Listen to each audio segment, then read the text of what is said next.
All right, the 2023 Penn State football season has officially come to a close. My name is Connor Griffin.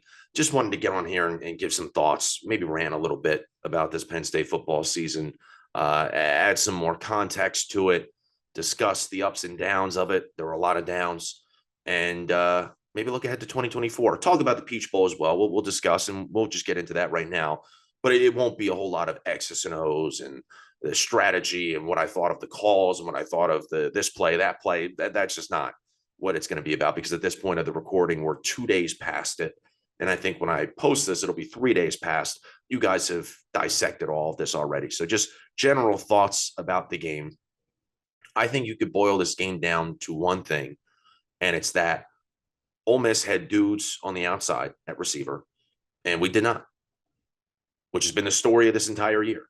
It's been the case of this entire year, and we've kind of ignored it for a large chunk of it because, okay, yeah, we were still beating Northwestern and Illinois and Rutgers. We were still beating those teams, Michigan State. But in these bigger games, like the one on Saturday, like against Michigan and against Ohio State, it has been magnified to the nth degree where, I mean, we just have nobody. It's the worst receiver core. And when I say this, it's going to sound like hyperbole. I thought about it and I look back at each year and I've confirmed this is the worst receiver core in my time watching Penn State football. Not even close. I'm 24, started watching Penn State football in 2005. Not even close. This is the worst group of receivers I've ever seen. There isn't one person on this team you can trust to just run the right route and catch the ball. None. I know people love Keandre Lambert-Smith for whatever reason, and he's the big play Dre. He's maybe a third or fourth option, and we've elevated him to be number one. And guess what?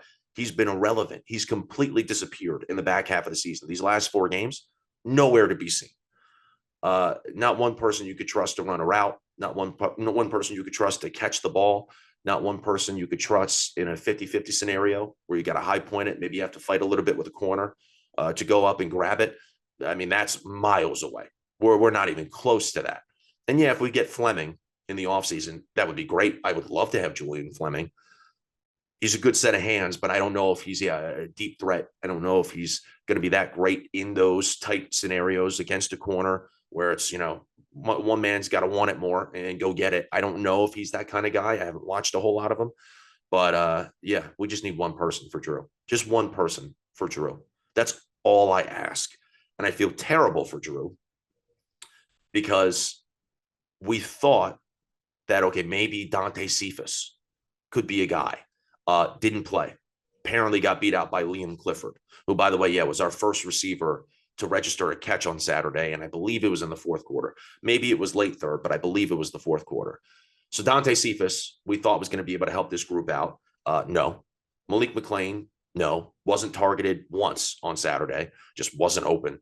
And that's probably been the most disappointing part of the season, how we knew wide receiver was going to be a question mark. We vastly underestimated how much of a question mark it would be. But I thought that Dante Cephas and Malik McClain would be able to break through the mold, would be able to establish themselves as maybe Sean Clifford's top target, maybe Drew's top target, or targets. Maybe both of them would have been up there, 1-2 in the depth chart. No, not even close. And I said in my preseason preview, the wide receiver room is going to come down to those two guys, specifically Cephas. I thought Cephas was going to be the breakout guy. Their success was going to was going to dictate the wide receiver room success. And they both, I don't want to say they stunk, but they were non-existent, non-factors. And it was clear they probably, and I'd say this is more Cephas, they probably didn't have much of a pulse on the playbook. And I doubt that they fully understood it, just like a lot of the receivers on this team. And one of the big emphases. Yeah. One of the big emphases that was made when Yurcich was fired, and Franklin said this, and Jaywan Sider said it, and Ty Howe said it, it was, we need to simplify the game plan so everybody's on the same page. And we need to do a much better job of getting Drew Aller into a rhythm to start games. Where was that on Saturday?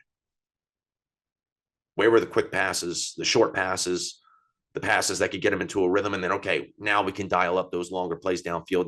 Now that he's got the confidence, now that he sees that he can sling it. Where was any of that? Jackson Dart was doing it. Jackson Dart, I thought after the first drive was not going to play a single snap the rest of the game. He was rattled. I mean, he almost got injured. He did get tweaked a little bit on his ankle, and we were getting right in his face from the jump. And I'm thinking, oh my God, this is not going to go well for him. But Lane Kiffin dials up some plays where he's able to get the ball out quick. He's able to throw those short routes to his receivers, to his running backs, to his tight end, who was phenomenal in that game the other day.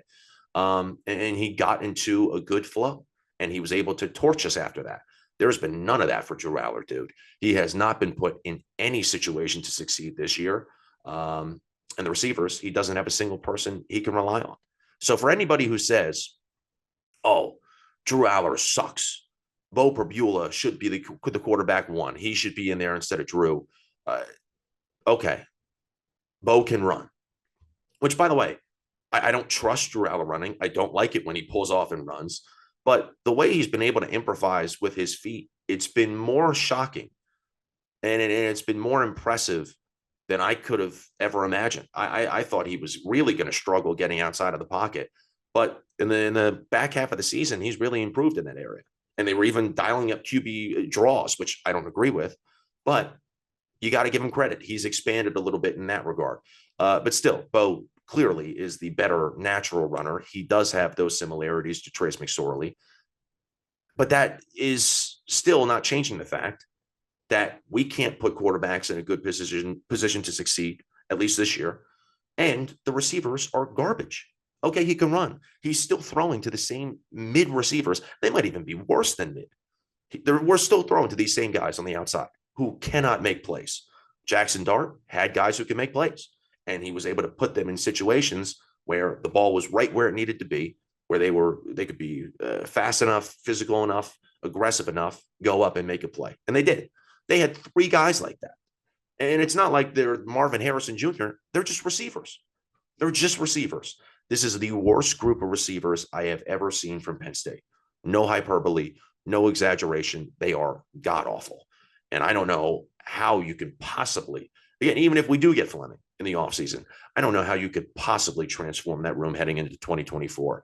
That's a huge sore spot. And that is the main reason, in my opinion, why we've had all of these issues offensively, because that is the core of all of our problems. That's where all the problems kind of dissect and start. It's the fact that receivers are terrible. And yet we just have not been able to come up with any sort of good game plan to combat that. We can't make adjustments, whereas Lane Kiffin's making adjustments nonstop, and Franklin's just getting out coached. Our coordinators are getting out coached, and it's tough. It's very, very tough. We've seen the same game multiple times. The lack of a passing game has been apparent this entire season, but it's been magnified, in these bigger games where it's Ole Miss who's lighting it up downfield and we can't. When it's Michigan and we need a score and we can't get it. Ohio State, where we just need to pick up a first down, can't get it. It's been a major problem all year, and we've just completely accepted it, not tried anything new. We've just rolled out the same offense over and over and over again, expecting a different result. Now, granted, we did roll out some razzle dazzle, and it was funny. So, side note, I was at Champs watching this game. I couldn't believe it when Bo checked into the game for the first time that Drew was not on the field. I believe it. Maybe Drew was lined up at receiver, but it was clear Bo was going to be the one in shotgun taking the snap. Everybody cheered. Everybody was elated. Everybody was yelling, "That's our guy. He's QB1. Keep Bo in there." Blah blah blah blah blah. I'm like, I was like living in bizarro world. I couldn't believe that they just weren't seeing what I was seeing. And of course, when Bo had that one trick play where he threw it backwards, went over the head of Drew Aller, he oversailed a 6'5" guy, and it went 12 yards in the backfield. We wound up completely stalling that drive because of that bad throw. I saw their brains break because they're like, oh, well, Bo just made a mistake. We thought it was only Drew Aller who can make these mistakes. That's a problem. It's like, yeah, Bo's not perfect either. And if he comes in, sure, you have the added element of his legs. But outside of that, there's not much that's really going to change about this offense because the receivers are still garbage. Anyway, back to the razzle dazzle, the trick plays and everything.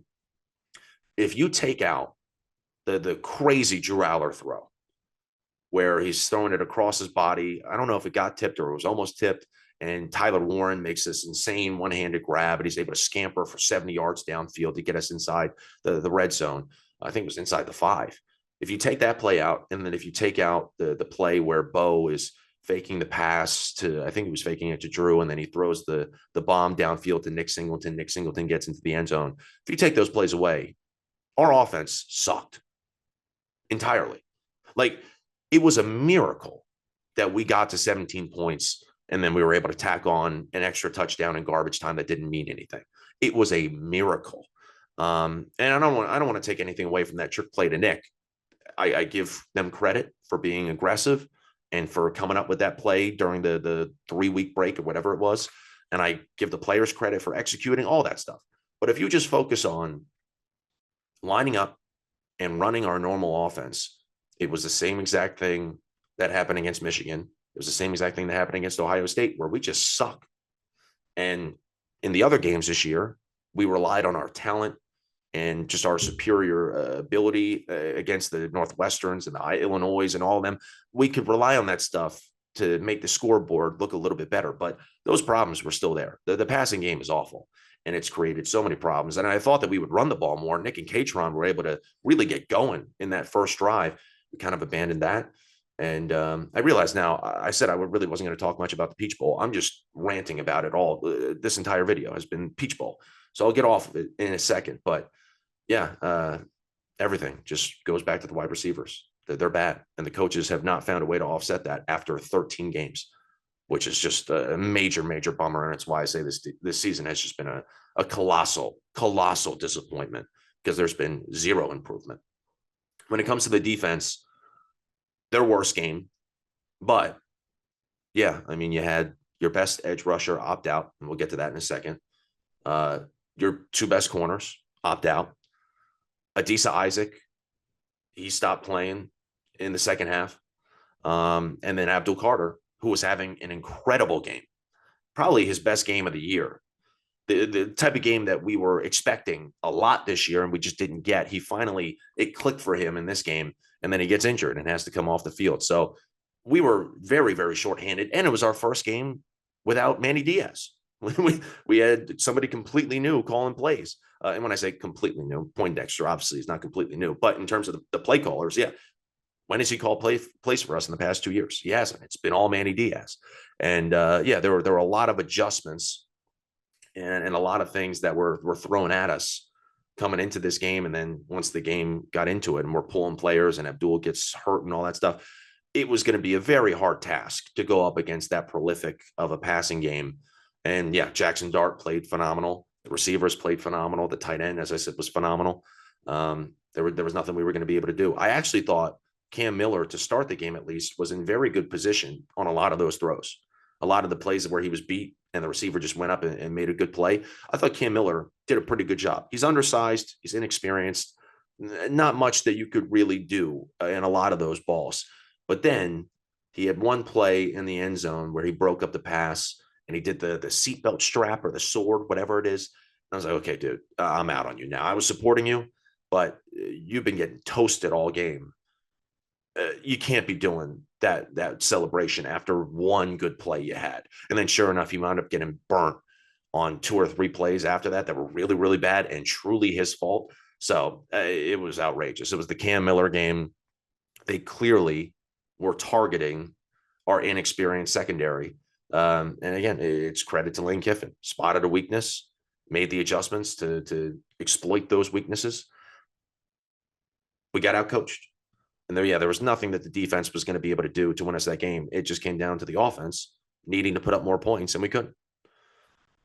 17 before garbage time, and that was misleading because we had 2 huge plays that were, I don't want to say fluky. The trick play wasn't fluky, but it was razzle-dazzle. It was not us lining up and just beating them. We had 2 plays that really impacted the score and got us to 17. And then if you look at the Michigan game, I think we had 9 points before garbage time. And then you look at the Ohio State game, we had 6 points before garbage time. So again, the numbers have been inflated a little bit, but the numbers are very misleading. This offense is abysmal. I mean, really, really bad. And it has been all year, and there's been nothing that we've done to change it. When it comes to final thoughts on the game, it was really disappointing because we just flat out got our asses whooped. But more so because I truly did think that winning this game was going to be a huge priority for us, that this was going to mean something. And yeah, we didn't come out and play the way we wanted to play against Ohio State and Michigan. And we have so much talent on this team that was kind of wasted this year. Let's end it on a high note. Let's go out there and wash that taste out of our mouths and go into 2024 with some momentum and show the world, okay, yeah, we lost to the number one team in the country, and we lost to Ohio State, who leading up to the Missouri game the other day, they were viewed as one of the top teams of the country too. We lost to two of the top teams of the country, teams that we've struggled with historically, but then we can go out and beat a really good team from the SEC in SEC territory and show, no, we're legit. We're still legit. And we just did not do that at all. It was the exact opposite of that. We got our asses handed to us. And now you realize, okay, no, we're just kind of bad.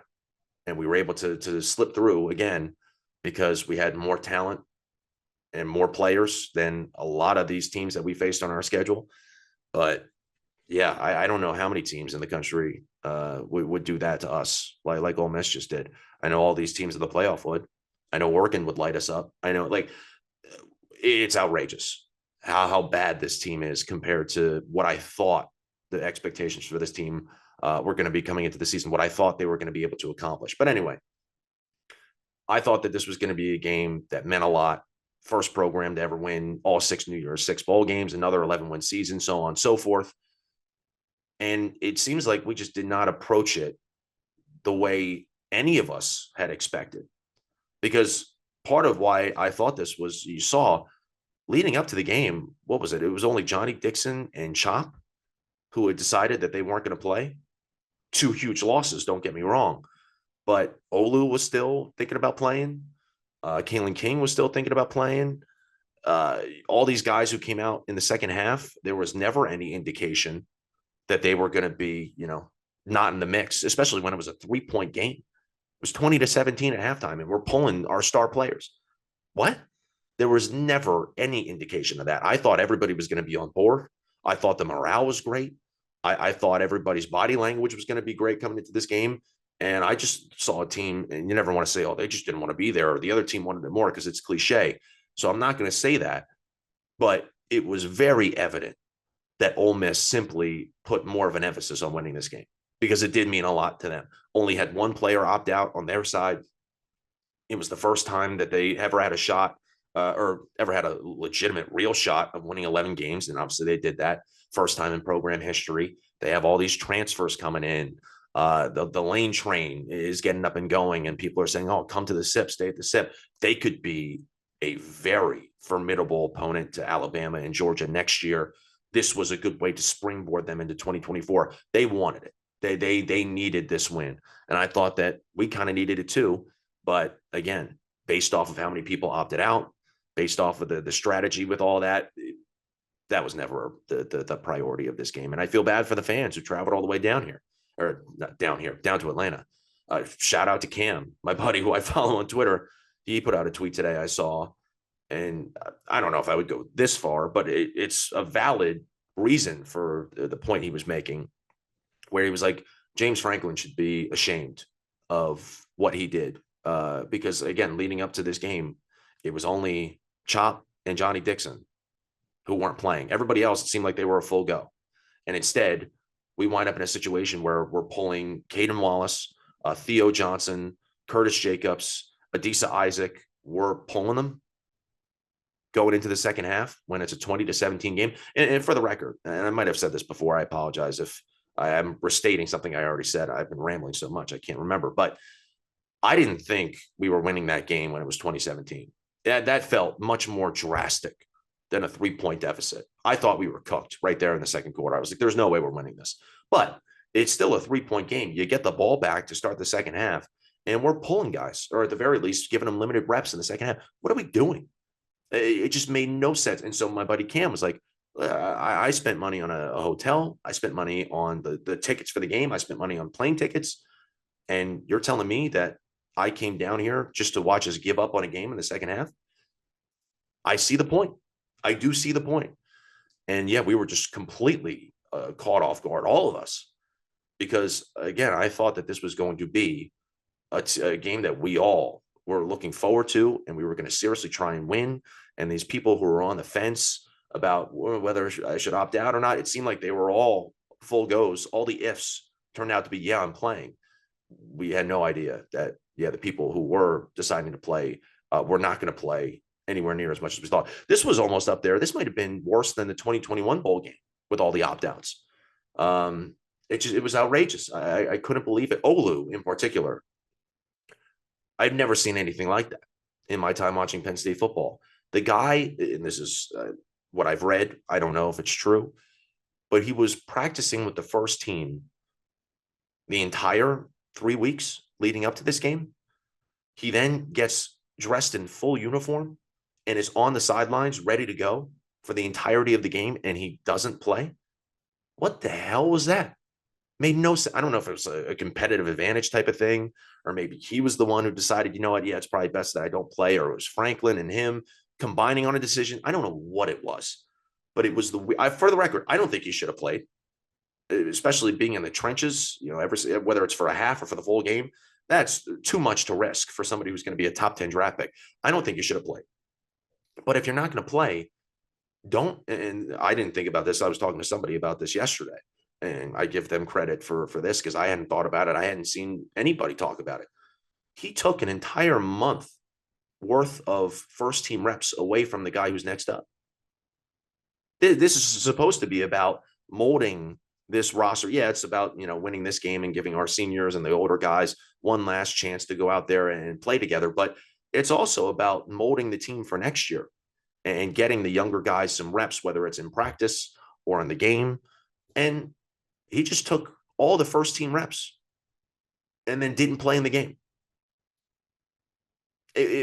Outrageous. And I don't know who signed off on that. I don't know what the strategy was behind that.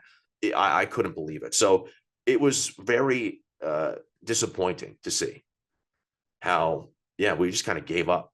And there were a bunch of guys, okay, yeah, they wanted to at least, play in the game to go out there one last time. But it was clear they were way more worried about what the next step was and not about winning this game. Whereas obviously last year, it was all about winning that game.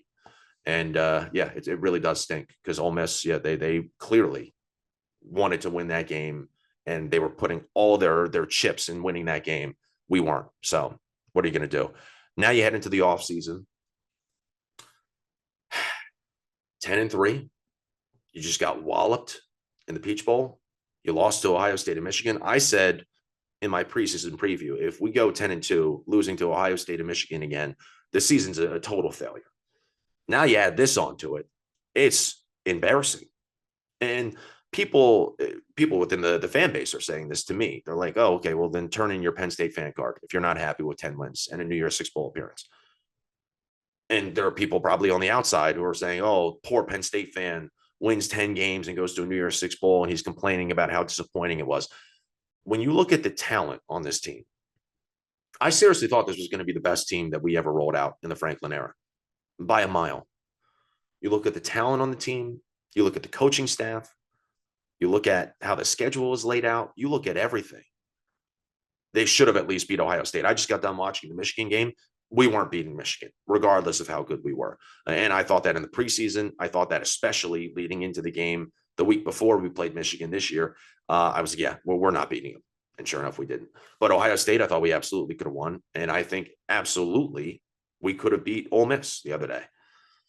And you wind up in a scenario where you don't have a single signature win.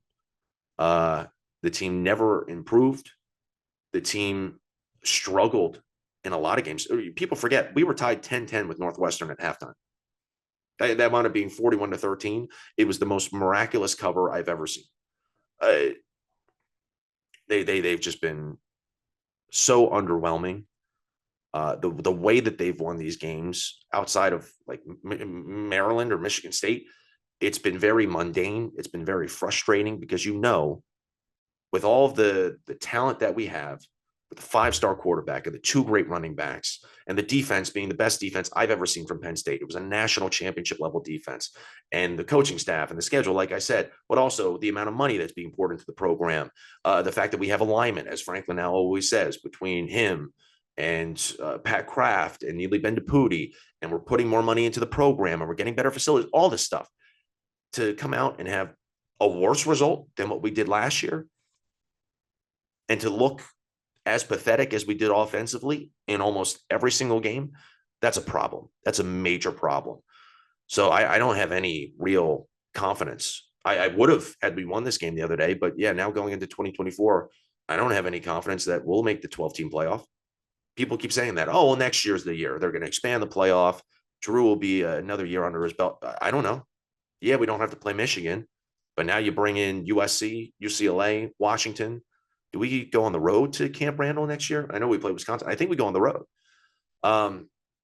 Still have to play Ohio State. It's not going to be a cakewalk. It's not going to be a cakewalk at all. And you add in all these extra variables. And now, yeah, I don't know if Drew Aller is going to have the confidence. There's going to be a whole nother offseason of that talk of whether or not he's the guy. You still can't trust Franklin in big games. That was another thing that was disappointing about the game the other day. Okay, you could say Franklin can't beat Ohio State and now he can't beat Michigan. But at the very least, if he had picked up a win over a quality SEC opponent, a ranked SEC opponent, it would have alleviated a lot of those concerns. Now, the entire narrative is, can James Franklin win big games? People saying, okay, we're never going to break through this ceiling. Harbaugh broke through the ceiling today. He won a playoff game. When is James Franklin going to be able to break through the ceiling? Not even necessarily make it to the playoff, not even necessarily win a Big Ten championship. Obviously, he's done that before, not in recent past couple of years, but can he just win the big games and have a good game plan and not get out coached by the other coach on the opposite side of the field? Can we do that? Can we make adjustments? Can we come out and look competent as a team? Or at the very least, can we at least, if we're going to lose the game, make it close, make it competitive, and make it a fun product for the viewer? There was none of that. Against Ohio State, against Michigan, against Ole Miss this year, they were all duds. So you do now have to question Franklin, which stinks. You have to question Aller. You have to question Franklin. Everything that we thought about this season that would be chalked up as, or not chalked up as, but everything that would be alleviated, all the stress, all the question marks, they're still there. And in some cases, they're even worse than what they were at the beginning of the season. So not ideal one bit. And I thought, yeah, with the OC hire, with the DC hire, I'm now on the Tom Allen train. I was kind of confused and perplexed at first, but I'm like, no, this makes sense. I like that hire a lot. And I love the Koto Nicky hire. With all that stuff, with Drew saying, no, I'm coming back, with Nick and Katron saying, no, we're coming back. There was a lot of momentum. Signing day wasn't, anything spectacular, but it was another solid class. And hopefully the transfer portal, we're able to go out and snag some guys. But now after this game and the way we lost, because again, it's not that we lost. I would have been fine if it was a fun, entertaining game and we were coming out and we were guns a-blazing and it was a close loss, whatever. The way we lost, the fact that it was almost the same exact formula to Ohio State and Michigan, except worse, and we got our asses beat. Like, now all of that positive momentum these past couple of weeks, this past month, it's kind of gone. And I headed to the offseason with way more questions than I had coming into this season. So it's just, it sucks. It really does suck. This was a horrific year. I don't know how you could say otherwise. It was a horrific year for the program because we should have been way better and we should not have all these questions and we should have improved and we should have evolved and we did none of it. We got worse as the season went on. Terrible. Anyway, when it comes to this team, and we'll wrap it up with this. I like this segment right here. When it comes to this team and how we rank them amongst the rest of the James Franklin teams, let's do that because now it's been 10 years under Franklin, which is crazy to believe. It's been 10 years under Franklin. He's had 10 teams. Let's rank them right now. I thought that would be fun. Rank them and see which teams are at the bottom, which teams are at the top. We'll start 10. I have the 2015 team that went 7-6, lost to Georgia in the Gator Bowl. I have that team as the worst team in the James Franklin era. It was when Christian Hackenberg was really, running on fumes. Just was getting swarmed every single time he dropped back to pass. You could make a case that the 2015 team maybe was when the sanctions had the biggest impact on roster building, specifically on the offensive line.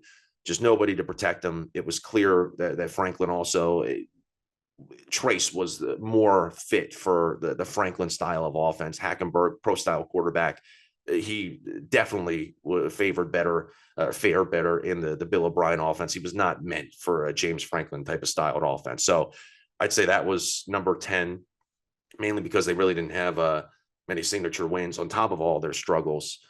But the next year or the year before, 2014, I have them at number 9. They did have a lot of signature wins. They beat Boston College in the bowl game, which was massive. They beat UCF in Dublin to kick the year off. And it sounds crazy looking back. Like, yeah, back then a win over UCF was major. A win over Boston College in a bowl game was major. That team also took Ohio State to the wire, double overtime. That Ohio State team that won a national championship almost beat them. So I'd say that 2014 team probably would get the nod above the 2015 team. And then after that, number 8, I'd go 2020, where we went 4-5 in the COVID year. And some people would say, well, why wouldn't they be last?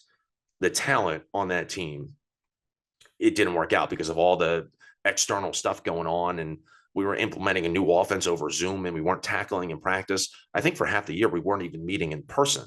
All that other stuff kind of threw in some wrenches into the season and people opting out and people being injured, whatever.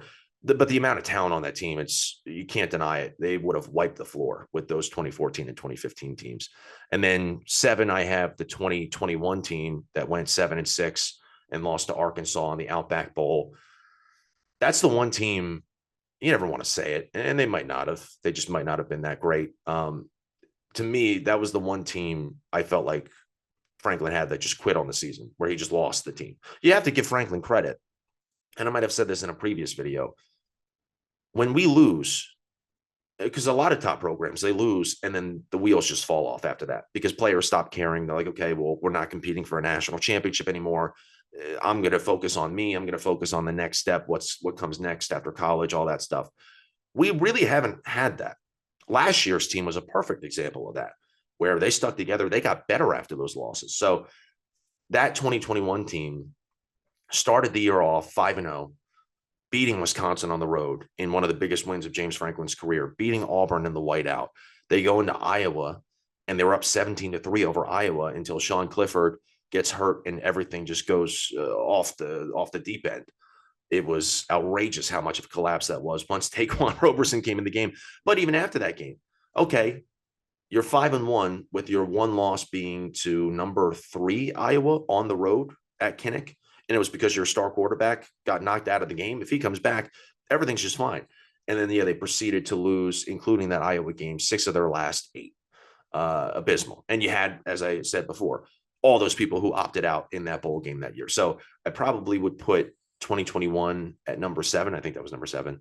Number 6, I go 2018. It was Trace's last year. He was really the last piece of that 2016 Big Ten championship team. He had a very similar situation to Drew, except he had KJ Hamler, who could bail you out a bunch.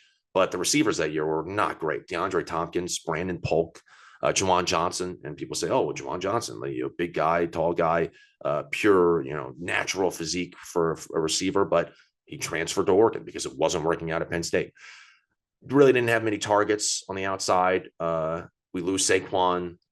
And we got blown out 42-7 against Michigan. Had a terrible loss against Michigan State. Couldn't beat Kentucky in the bowl game. Didn't really have, again, going back to signature wins, really didn't have one. The signature win was almost beating Ohio State in the whiteout and losing to them by 1 point. That was pretty much it. So I put that team at number 6, and then I put this year's team at number 5. They could have been number 1 coming into the year. I thought they were going to. I thought they had a legitimate shot to be the best Penn State team that I had ever seen, not just under Franklin, ever. And they come in at number 5 because they were so disappointing. And I still can't believe just how underwhelming they were and how bland they were and how much they struggled given all the talent on this team. Number 4, 2019, the Cotton Bowl team went 11-2, beat Memphis in the Cotton Bowl, as I just said. had a great win against Michigan, had some great wins beating Michigan State. They went through like a 3-game gauntlet. They also went on the road and beat Iowa, where, yeah, they had solidified themselves as a really, really solid team. Micah Parsons jumped onto the scene that year. Noah Kane, the Lawn Boys, that was the first real year of the Lawn Boys. They beat Maryland, what was it, 59-0. That was awesome. Like they had some really, really solid games that year. Came up short against Minnesota, the best Minnesota team ever. A game we should have won, but still biggest game in Minnesota history at Minnesota.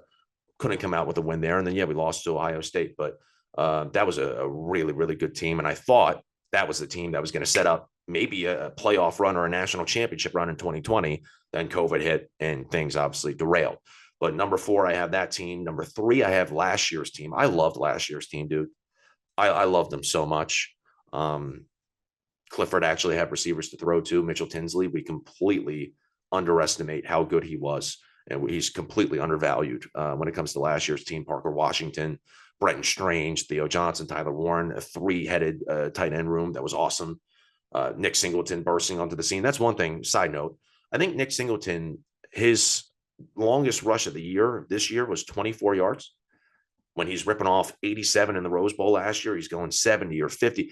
He was an explosive guy last year, and he's completely lost it this year. And that's another question mark that I have going into next year. Are we going to be able to get that same Nick Singleton that we had last year again, or is that just gone? I don't know. But yeah, the offense last year was fun to watch. The defense was still sensational. Like they beating Utah in the Rose Bowl was a massive win. Like they were a very, very fun team to watch, a very fun team to root for. And as I said a couple minutes ago, they didn't give up on the season. They got better after those losses against Ohio State and Michigan, had a great win in the whiteout against Minnesota. Like they were such a rootable team, and they are my number 3. And then this is the debate when it comes to 2 and 1. Where do you put the Big Ten championship team? Are they the best team ever? I put them at 2. They still lost 49-10 against Michigan, and they still lost to Pitt, even though that was a completely different team than the team that won the Big Ten championship. Still on their resume. And they were in a pretty decent amount of close games, mainly because they were falling behind all the time at halftime, and they had to come back in the second half. But that's the most fun team that I've ever watched of any sport, of any of my teams in any sport. I choose the 2016 Penn State team. So dynamic, so much fun. They were just electric every single week. And I miss that team a lot. I really do miss that team a lot. So I put them number 2, and then number 1 is 2017. 2017, I think, is the best team that we've ever rolled out. Saquon at year 3 was at his peak, if not for teams selling out on him in the back half of the season and us kind of just accepting it and using him merely as a decoy. I think he wins the Heisman. His first 6 or 7 games, I think it was 7, because I think the Michigan game where he had 3 touchdowns was the 7th game of the year. His first 7 games, I mean, I thought it was a lock that he was going to win the Heisman. It was unbelievable what he was doing. And then, yeah, he gets limited the rest of the year, and teams have ways of mitigating him. And like I said, we just kind of gave into it and said, yeah, they're going to try and eliminate Saquon. What are you going to do? Instead of trying to get him into the strategy and the game plan more creatively, we just kind of accepted it. But Saquon was unbelievable. Still had, except for Chris Godwin, all of the weapons that we had in the 2016 team. Trace was playing at an all-world level.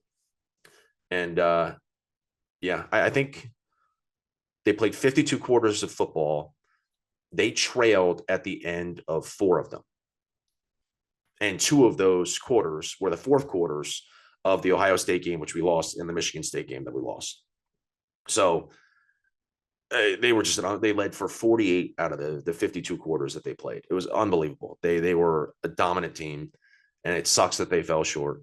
But when it comes to expectations, I had much higher expectations for this team this year than I did that 2017 team, even though I knew we were going to be damn good. This year I thought they would blow that 2017 out of the water. Nope. What are you going to do? So those are the rankings. Number 1, 2017. Number 2, 2016. Number 3, 2022. Number 4, 2019. Number 5, this year, 2023. Number 6, 2018. Number 7, 2021. Number 8, 2020, number 9, 2014, number 10, 2015. I hope I got that all right. That was all just off the top of my head. But here we stand. A very disappointing year. I've said it before, the most disappointing year of my Penn State football life by far. And people will get mad at me for that. And they'll point to the COVID year, or they'll point to 2017 when we had a real shot of winning a national championship. But they'll point to all of it. And I don't care. I still contest this is the most disappointing year that I have ever seen. There was so much that was going right for this team, and they squandered all of it. And it sucks. But hopefully next year is different. We need Koto Nicky to be really, really good. We need to get some receivers. I don't know how, but we need to get some receivers. And you got to hope that defensively we're able to maintain that aggressiveness and that spark that we had under Manny Diaz with Tom Allen. So fingers crossed. I'm not super confident, as I said, and I keep saying as I said because I just have to reiterate all this stuff and repeat it. I'm not sure that we make the 12-team playoff next year. Not sold on that at all. But I'm keeping my fingers crossed. What a year. What a year for Penn State football. Definitely did not go the way I thought it was going to go, but I still enjoyed every single Saturday getting ready for a Penn State game and doing the routine and eating the game day breakfast. I got to go to a game this year. I got to go to 2 games this year. My first road game, I got to go watch the bowl game at Champs. I'm so glad I did not book a trip down to Atlanta for that, but I enjoyed the time at Champs. I love this team and I enjoy watching it. And I say they're a big disappointment and everything. I'm still going to watch every single game, even when we're getting blown out by 20. I'm going to watch every single snap. I love this team and I pour a lot into it. And I appreciate you guys coming along for the journey with me. I don't know how long this is going to be. This feels like it's been 45 minutes. I've been talking, nowhere near the amount of time I thought it was going to. I thought it was going to be like 20, but I appreciate you sticking through if you're still listening. And let's have a good, relaxing off season. Take our mind off of football a little bit. And then, yeah, we'll dial back up again in August and get all crazy again. So until then, this has been Connor Griffin signing off. Thank you for listening. And I'll catch you next time.